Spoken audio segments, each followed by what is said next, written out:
Everyone. ಇವತ್ತಿನ ನಮ್ಮ ಪಯಣ ಆಯನೂರ್ ಕಡೆಗೆ.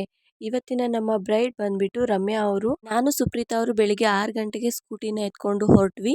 ನಾವು ಆದಷ್ಟು ಬೇಗನೆ ಹೋಗಿ ರೀಚ್ ಆದ್ವಿ. ಬಟ್ ಬ್ರೈಡ್ ಮಾತ್ರ ರೆಡಿ ಇರಲಿಲ್ಲ. ನಮಗೆ ಮುಹೂರ್ತ ಮೇಕಪ್ಗೆ ಟೈಮ್ ಅಂತೂ ಸಿಗಲಿಲ್ಲ. ಸಿಕ್ಕಿದ್ದೊಂದು 10 to 15 ಮಿನಿಟ್ಸಲ್ಲೇ ನಾವು ಆದಷ್ಟು ಬೇಗ ಸ್ಯಾರಿ, ಹೇರು, ಮೇಕಪ್ ಎಲ್ಲದನ್ನು ಫಾಸ್ಟಾಗಿ ಮುಗಿಸಿ ಕೊಟ್ವಿ. ಮುಹೂರ್ತಕ್ಕೆ ಟೈಮ್ ಆಗಿದ್ದ ಕಾರಣ ಅವರು ಬೇಗ ಬೇಗ ಮಾಡಿಕೊಡಿ ಅಂತ ಹೇಳ್ತಾ ಇದ್ರು. ಮುಹೂರ್ತದ ಮೇಕಪ್ನ ಆದಷ್ಟು ಬೇಗ ಮುಗಿಸಿ ಕೊಟ್ವಿ. ಈ ಕ್ಲೈಂಟ್ಸು ಓನ್ಲಿ 2 ಡೇಸ್ ಬ್ಯಾಕ್ ಅಷ್ಟೇ ನಮಗೆ ಬುಕ್ ಮಾಡ್ಕೊಂಡಿದ್ರು. ಅಪ್ಕಮಿಂಗ್ ಬ್ರೈಡ್ಸ್, ಗ್ರೂಮ್ಸ್ ಯಾರ್ಯಾರು ಇದ್ದೀರಾ ಆದಷ್ಟು ಬೇಗ ನಿಮ್ಮ ಡೇಟ್ಸ್ನೆಲ್ಲ ಬ್ಲಾಕ್ ಮಾಡ್ಕೊಳ್ಳಿ. ಅಫೋರ್ಡಬಲ್ ಪ್ರೈಸಲ್ಲಿ ನಾವು ಬ್ರೈಡ್ಗೆ ಮೇಕಪ್ನ ಮಾಡ್ಕೊಡ್ತಿದ್ವಿ. ವಿತ್ ಜ್ಯುವೆಲರಿನೂ ಇರುತ್ತೆ. ರಮ್ಯಾ ಅವರು ತಮ್ಮ ಮುಹೂರ್ತ ಲುಕ್ನ ಮುಗಿಸ್ಕೊಂಡು ಬಂದ ತಕ್ಷಣನೇ ಮತ್ತೆ ಸ್ಯಾರಿ, ಹೇರ್, ಮೇಕಪ್ನ ಮಾಡಿ ಕಳಿಸಿದ್ವಿ. ರಮ್ಯಾ ಅವರು ತುಂಬಾನೇ ಚೆನ್ನಾಗಿ ಕಾಣ್ತಾ ಇದ್ರು. ನಿಮಗೂ ಏನಾದರೂ ಮೇಕಪ್ ಎನ್ಕ್ವೈರೀಸ್ ಇದ್ರೆ DM ಮಾಡಿ. Thank you.